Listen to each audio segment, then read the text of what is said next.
So, welcome and good to be with this intimate group tonight.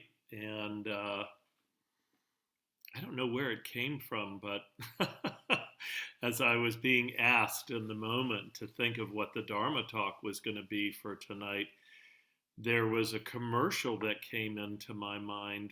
And those of you who are alive in the 80s, and that may not be everybody here, but if you happen to have been alive in the 80s, and if you ever managed to turn on your TV even for a moment, you probably saw a commercial called Time to Make the Donuts. So let me show. For some reason, I found a lot of Dharma in the remembrance of this commercial. And then when I watched it on YouTube, I found even more.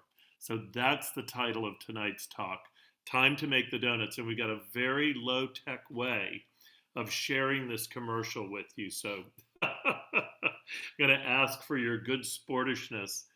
And let's see, let me make sure my volume is turned all the way up. Yes, it is.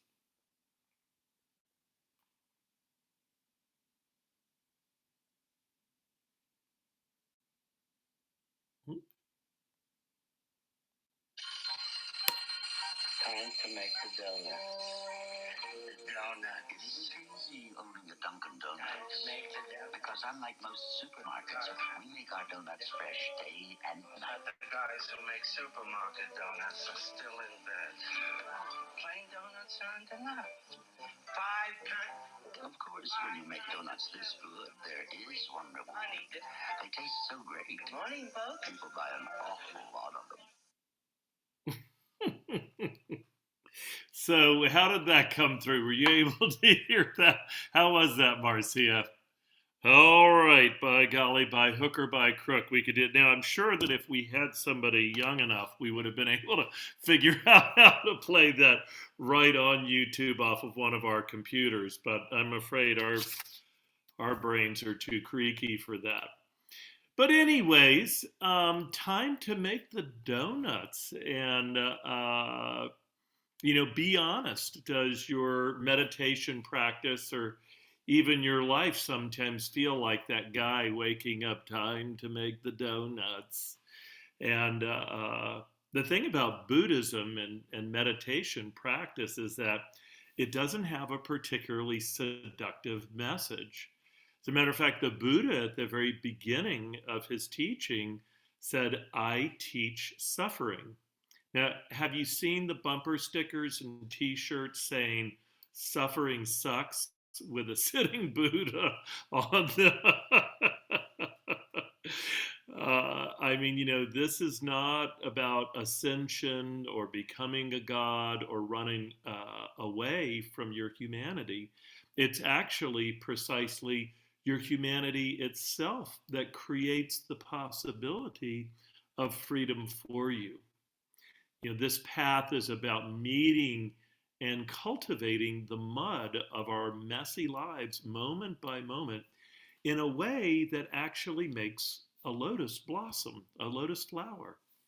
So there's a wonderful sort of outrageous Tibetan teacher, Chogyam Trungpa, that came over to the United States in the 60s, and he drank himself to death, but before he did, just Dharma centers sprouted up from his feet like flowers. And he said, this suffering, this meeting our humanity, it's the manure of our awakening. It's like compost, and we purify and transform the nutrients in the compost into the blossom of the lotus flower that's so often used as a symbol of enlightening and awakenment. Um, so Buddhism actually, is not up there flowery hoo-ha. It offers an extremely down-to-earth and basic path of purification itself. And, I guess I kind of have to apologize because it can be a very long and excruciating path of purification. So, tonight, what we're going to do is we'll look at how we can stay on a path that, at the current moment has you taking the time and energy to get on yet another of the endless Zoom calls of our modern pandemic existence. So good for you for showing up. So a little vignette here. This morning, for me, I woke up early and I meditated for a longer period of time than I normally do. And the last 15 minutes of it, I have no idea why, but very uncomfortable energies were arising in my body and my mind. It was just very unpleasant. It was sort of like, bugs crawling on my skin. And I was able to watch it, but there was lots of, I'm assuming, purification about what. I have no idea. There was no theme or whatever, but all I knew was that when I woke up, I was incredibly whiny. It was kind of like, oh, time to make the donuts, and the thoughts were, I don't want to make donuts. I have too much to do. My knee hurts. Those of you who know me might know that I really shattered my leg and my right knee last year, and it's still healing. Uh, this world, with all of its complexity of bills and inspections and documents, is not made for a dyslexic guy like me. I'm going to be a monk. Not a Tibetan monk. They work too hard. I'm going to be a good old Theravadan monk sitting in a kuti just watching my navel. All I'll have to do is go out every day at noon with my begging bowl and let other people feed me. So I was wallowing away and whining. But then a miracle did happen. And I realized, oh, it's only purification. It's this process just unfolding itself. And it still, to use a precise and ancient Buddhist term, it sucked. But it was helpful to know that that was simply what was happening. That's just, oh, you know, some kind of energy, some kind of purification is unpacking itself. It's happening. And you know what? Even just recognizing that and acknowledging that, and with all my years of practice, it's kind of been like that all day. It's been a pretty darn whiny day. Had to have a septic inspection at one of my properties today, and that was just, at some level gruesome. They couldn't find the tank and they hadn't brought the right equipment. And there were a lot of people who were getting paid who were there, who were just standing around scratching their ears. And so I had a lot of fertile ground for aversion and story and judgment to arise. So I just have to keep, reminding myself. And that's why, in the meditation that we had, I was just, I don't know how much practice each of you has had, but I was just, kind of checking in and reminding you of bringing your mind, your attention back to the present moment, whether you're focusing in on the breath and using that to stabilize, or whether you can open up to the parade of the moment. It really doesn't matter. What we're doing at some level, part A of meditation, is just, in a sense, coaxing our mind, gently training it to stay here and now.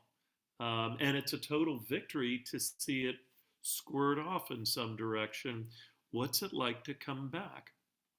Um, so we're re-establishing our mindful orientation or attitude to our experience.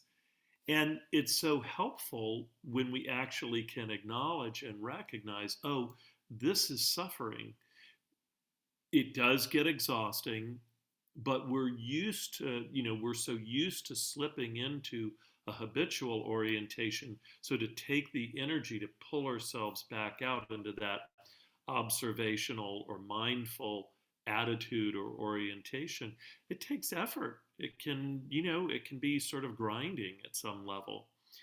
But the interesting thing is that so many people walk around not even recognizing the suffering or knowing that there's another option.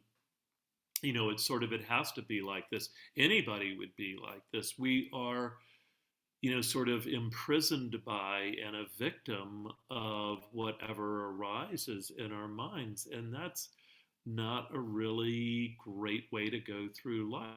It can even be somewhat seductive. I can have a pity party for myself and the escapism of a daydream of being a monk and how simple and perfect that's going to be.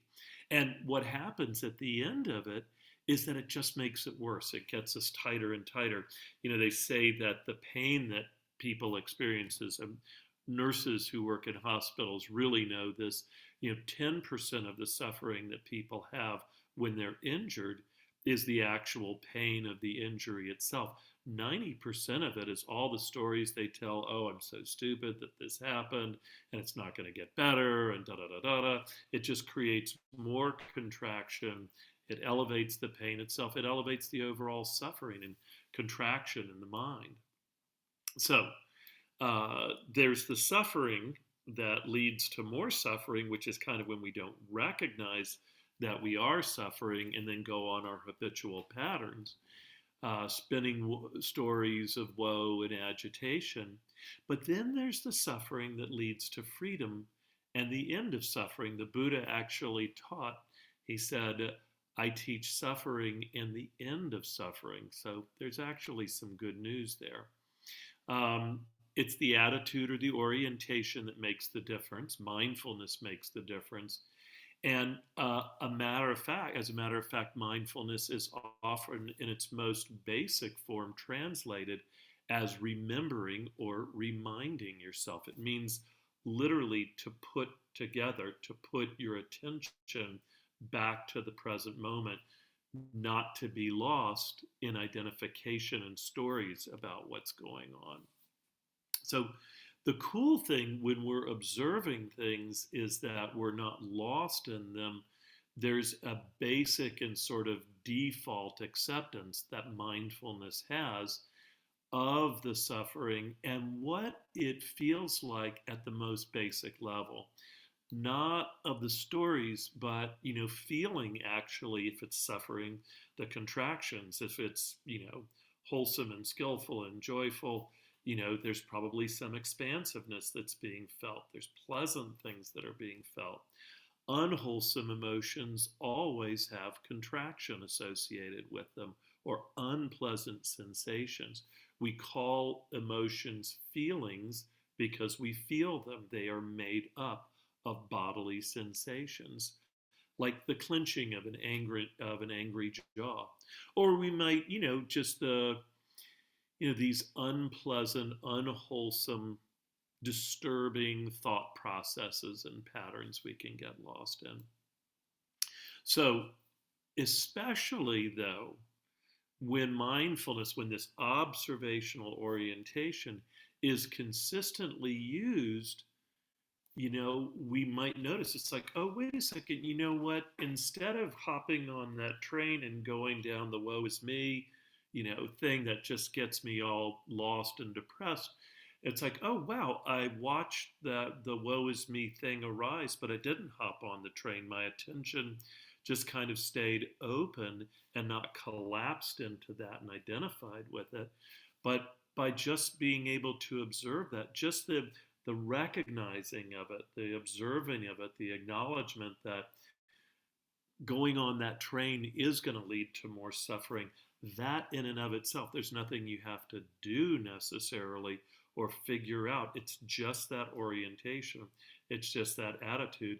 And then maybe that contraction, in most cases, will, you know, it'll begin to dissipate, it'll begin to relax or soften. Or there are times when you're being mindful and spacious with your experience, and it gives that experience an opportunity to open up because it hasn't been suppressed. So it might get a little bit more intense for a while.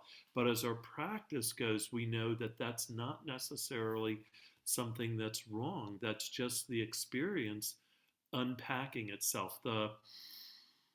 You know, we're going to talk about karma in a little while, so let me leave that until then. Um, But then when you take that mindful orientation and you pair that with a sense of community, it's like, oh, other people are doing this too, because it's kind of a radical thing, not many people are taking this observational orientation. So when we pair that with a sense of community, even tonight with this very small group, it's like, hey, we're still here together. We're exploring this possibility of freedom and well-being. And you know, if we have that, and in addition, we have helpful and skillful teachings that are kind of like maps that, if we get lost in the forest, we can learn to find our way out. It helps to have a decent teacher or a guide. And then it also helps to have a way of life that doesn't create obstacles, uh, basically an ethical way of life that's not creating a lot of confusions for yourself. They say that, and it's so true, that, telling a lie, there's so much more you have to stay on top of once you've told a lie. It can be exhausting. And one great meditation teacher, Jack Cornfield, says that, turns out that running around all day, stealing and killing, doesn't lead to a very restful or happy life. Um, and if we actually understand then that, we're being disturbed, then that motivates us towards, it motivates us towards simplicity and more ease in our lives. So we've got some pieces that we pull together. Mindfulness, this orientation is the very core thing. And then we support it with community, with teachings, with teachers or guides. We support it with a skillful way of leading our lives. And this can be, very strong supports for making more donuts. Um, and then again, if we actually begin to become interested in suffering, that's why the Buddha said, I teach suffering. We want to become intimate with and recognize the subtleties of suffering, not the stories around it, but just to acknowledge, oh, wait a second, maybe I'm fantasizing about being a monk, but at the same time, I'm getting more and more contracted about having to go out and do a septic, and be present for a septic inspection today. Um, and so, if we can recognize and become intimate with suffering and its causes, then we're motivated to find a pathway out of that suffering. It's like, oh, wait a second, what I'm doing is not leading to less stress and ease in my life. It's actually adding to it. What are some other options? And then if we have really a supreme blessing of encountering a helpful, and understandable path, uh, you know, we have to have some inspiration to even try it. And that inspiration might come by, oh, I've heard about Buddhism, and I see that, in those YouTube videos online, boy, do those monks seem to be really, really happy. How did that happen? They seem really at ease. And I remember for myself, I was on my first 2 month long retreat that just seemed to be filled with moment after moment of just deep, intense, searing suffering where I was just meeting all of my BS. And I remember being in the meditation hall and I was getting ready to sit down to meditate. And I was looking out the window. I was at the Spirit Rock Meditation Center. And I looked up, and walking up the hill towards the meditation hall was Carol Wilson, who is one of my teachers that I would check in with every the retreats held in silence, but you check in with a teacher every few days for a few minutes. And so, anyways, I knew because Carol had shared with me I was having a lot of physical discomfort and pain, and she had shared with me, she had just tremendous neurological issues and horrific pain that was happening for her body. And I knew it was difficult for her to walk. And there she is walking up the hill to the meditation hall, and her face was so bright. Her smile was coming from the center of her heart. I could feel it in the center of my heart. And I knew in that discouraged moment, it lit a candle in me. I was like, you know what? I have some faith. I'm going to sit down and I'm just going to see what happens. And so we have to have a little bit of faith. Sometimes it feels like it's borrowed, from those who have been on the path before us, or just we have some sense of possibility. We've read something and it resonates with us. Uh, However, it happens, though, then we're suffering, we see some kind of a path, some kind of a practice, and we try it, and it's like, oh, wow, wait a second, I was with that.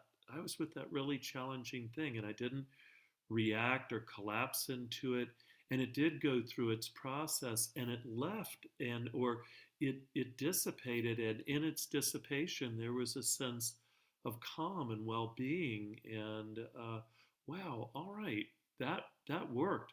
I'm going to try it again. I'm going to keep step by step staying on the path. And if we're willing to continually apply ourselves to the path and just drop by drop, it reinforces that confidence, and that confidence actually turns into a sense of gladness. It mellows. The gladness itself can kind of get a little bit, at the beginning, it can be kind of exuberant. It's like, I've got it, and now I've done this. I did this one thing. I'm going to be able to apply this to the rest of my life. I'm done. It's over. That's great. I've had a good retreat. I can leave now. That's a sign of early practice because something else is going to come up, I'm sorry to say. And we have to make more donuts.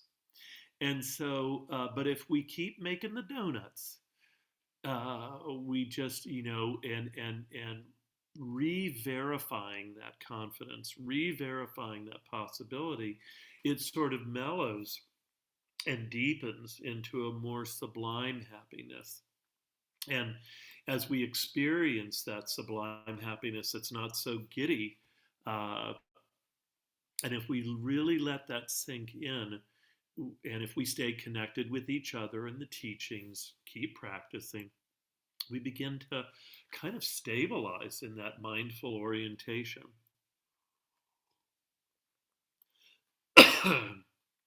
Excuse me. As we stabilize in that mindful orientation, we begin to see more and more clearly what suffering's all about, when it's arising. We catch it right at the starting gate. It's so easy to deal with suffering before there's been a lot of stories and it's got momentum and the train has left the station. There's times when we can just go, oh, I know that's going to lead to suffering, and it just subsides through recognition. This is where the path takes us. And so, as the stability happens, we can see really clearly, and we use it as more compost. We celebrate the compost for the lotus of our awakening. And, we become less enchanted that this next job or car or relationship is going to provide the fundamental happiness. Now, those can be really good things. It might be, you might really need a job to pay your bills, and a good relationship. Oh my goddess, what an incredible blessing that is in your life. And I like my car. It's got 310,000 miles on it. I'm glad to have it. And living out here in the country, if I didn't, I'd be up a creek. But we become less enchanted that that is going to be the source of our happiness.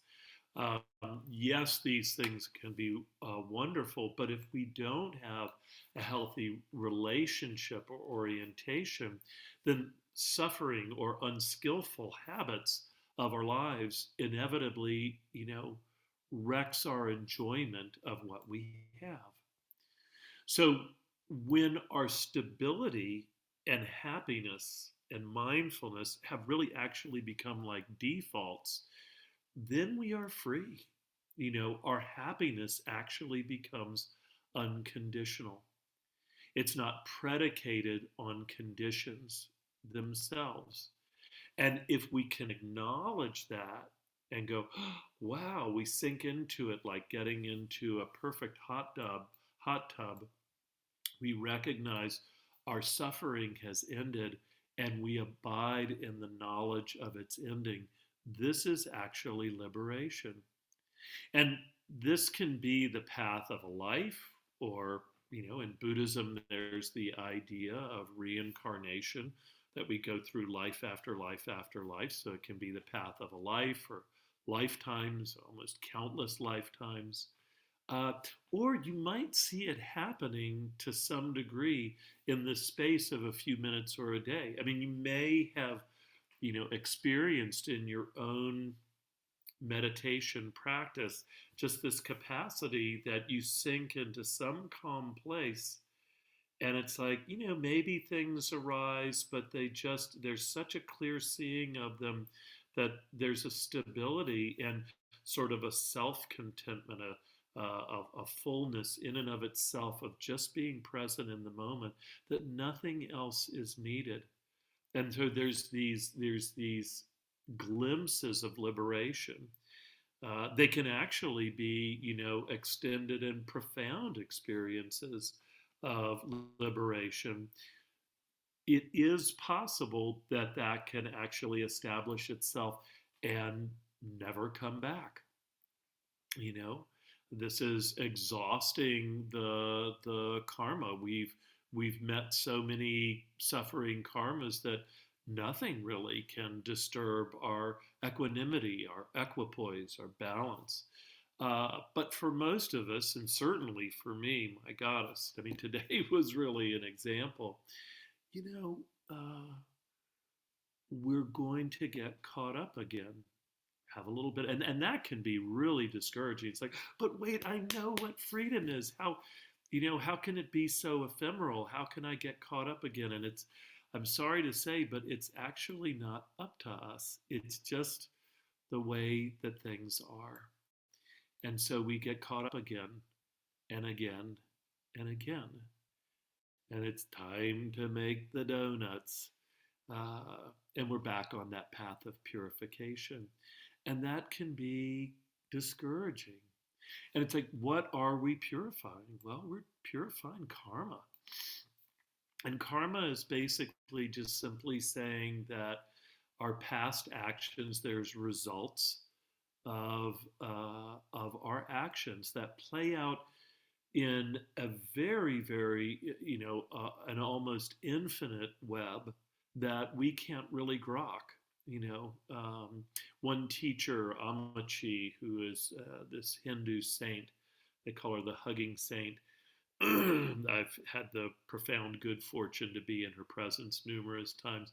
And she said, if people really understood the results of their actions like I do, doing something that was unskillful, unwholesome, something unethical, would be like to them touching, a red hot iron.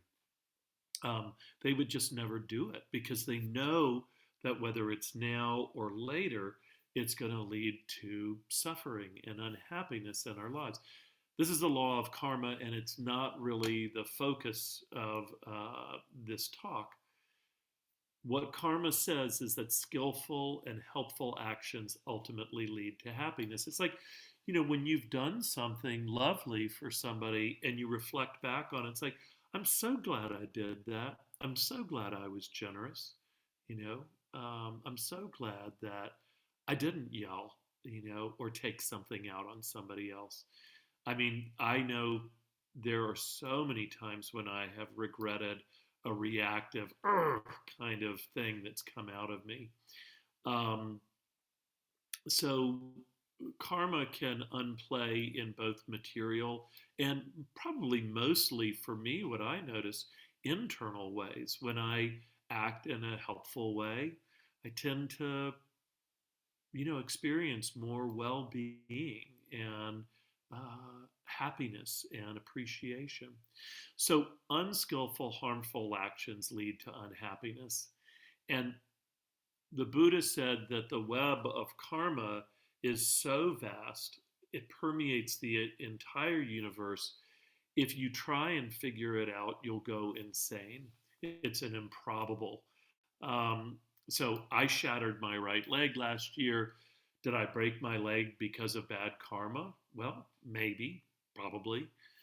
But then also, I can look at what good karma arose from that. Well, I learned a lot through that process. And I'll tell you something, one thing that relaxed in me was through making it through that experience and receiving the help of many people from our community. Something that was really on edge and on guard in me, that was like a refrigerator humming in the background with a message of, it's not safe, Bruce, that actually relaxed. And to count up the blessings of that since then, I it's unfathomable to me. I didn't know that was possible, even with all the practice I've done. So today I was watching, there was a young helper who was helping test the septic tank, and he was kneeling and jumping about. And I was like, well, will I ever really be able to do that? Will I be able to put my right knee on the ground and put all my weight on it and move around like that? I'm still feeling, I'm feeling actually quite sore after a couple of days of longer walks. And, so there's this storytelling that can arise. But to make the donuts, to show up and remind myself of my orientation and the complexity of karma keeps me out of that trap. And this is what can keep us on the path as we sort of feel like we're slogging through. So there's more dharma in the donuts commercial. Um, he said, "I bet the guys who make the supermarket donuts are still in bed." And at some level, once we get on the path, we might regret it. Now that I know what leads to less suffering, I can't indulge those old ways that actually lead to more suffering, but maybe in the moment feel kind of seductive, like suppressing, abandoning, or denying. I can't drink it away, or run away, or sex it away, or vacation it away. Um, and so, in any event, we know that we have to get back and make the donuts. Um, so let's see here.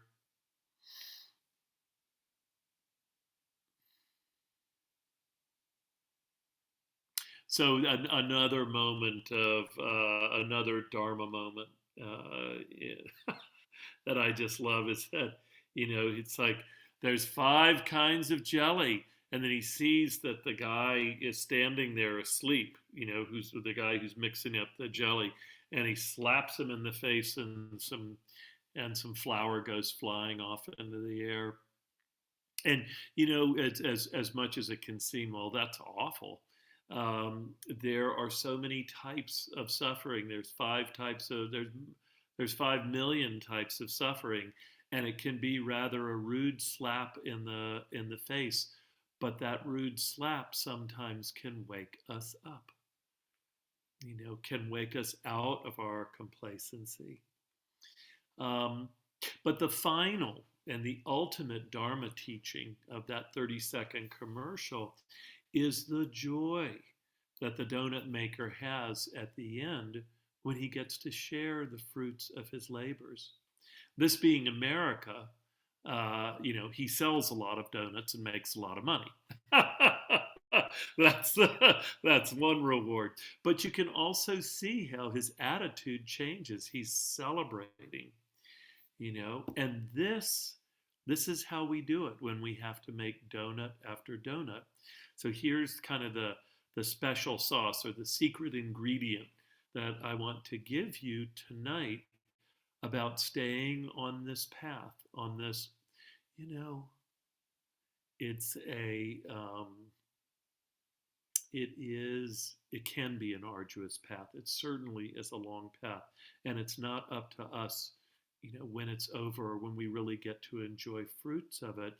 But if we're willing to appreciate in granular detail, there are a lot of fruits that arise. And how we stay on the path is that we celebrate those fruits when they come to us. You know, the moment that the practice works for you, stop. It's like, what did it feel like when I was all caught up in that and contracted? What does it feel like now when that contraction has released? What do I notice in my body? What do I notice in my sort of, is there a sense of mental buoyancy? Is there a sense of well being in some way? And so noticing the moment, the practice works for you, and feeling it, drinking it in at that raw level of sensations. Um, you know, you don't have to go down that seductive victim path. Oh, I let the energy pass through. Wow. And then there can be this celebration of the celebration. It's like, look at this, it's working. There's a celebration of the confidence that's building, a celebration of this path towards the end of suffering, how suffering is being used as compost to feed the blossom of the lotus. So, another thing that you can celebrate is your community. You can celebrate the fact that you are not alone and the fact that the experiences that you have, I'm sorry to say, no matter how unique to you they might feel, the underlying fundamentals of them are universal. Everybody experiences aversion, everybody experiences wanting or a lack and a not enoughness. Everybody experiences self judgment. I could go on and on and on, but you also experience joy. One of the great things about mindfulness in this path is that when beautiful things happen, you can revel in them and sink into them without that thing of like, oh, and it's got to continue, it's got to continue, it's got to be like this always. Like, no, I can be here for this passing moment of this. So, you know, the defeats uh, or the unpleasant things, if we're really willing to stay in that mindful orientation, will pass through sooner.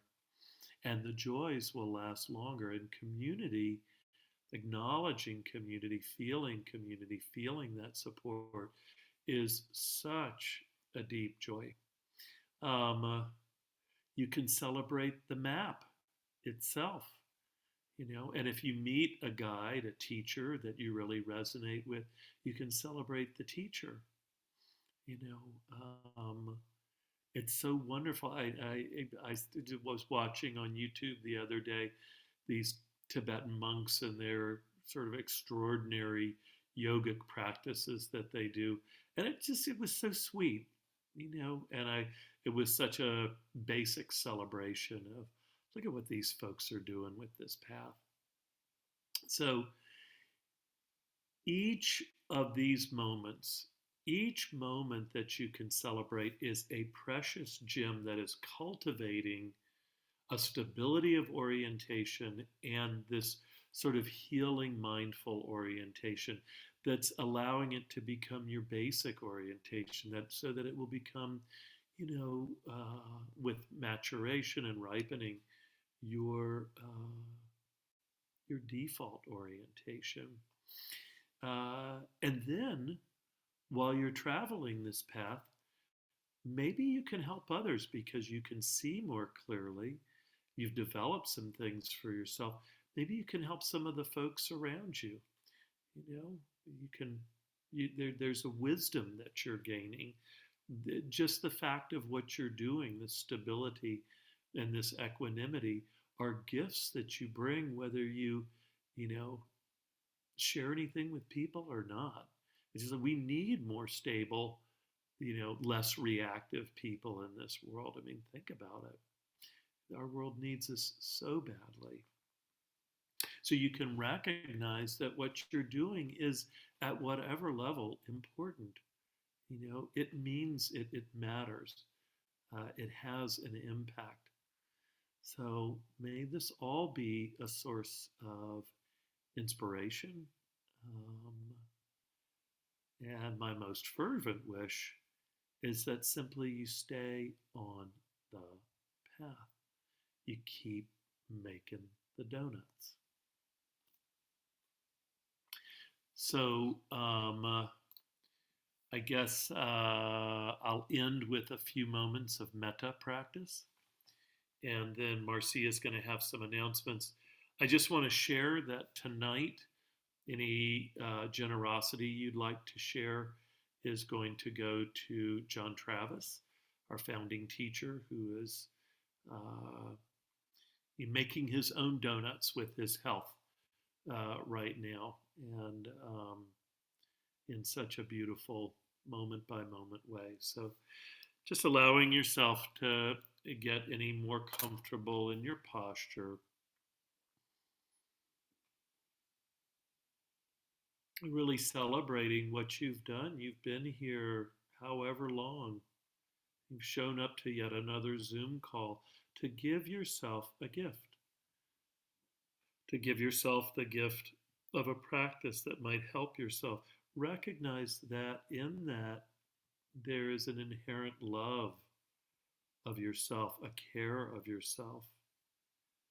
And if you care for yourself in a skillful way, in a helpful way, that care, what you've cultivated, is something that, you know, it just flows through the ether to others. It's beautiful.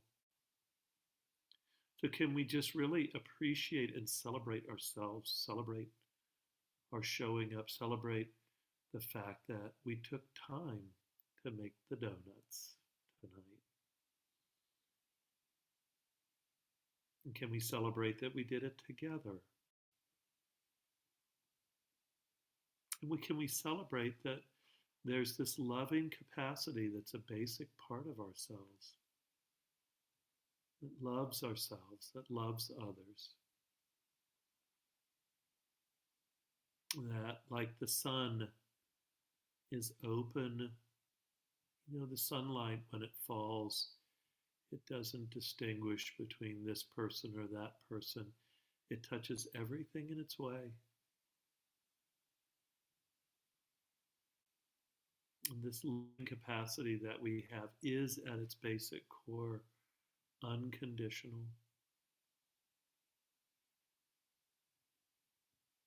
And so, can we bring this to ourselves, to each other, to our world,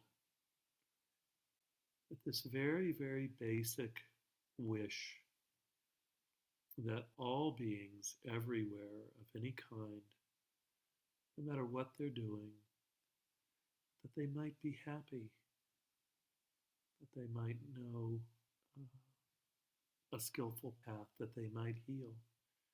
Because if they did, and if they're doing unskillful things, if they really were happy, they'd probably stop doing those unskillful, harmful things. So, with deep, deep sincerity, we humbly wish that all beings everywhere might be truly, truly happy.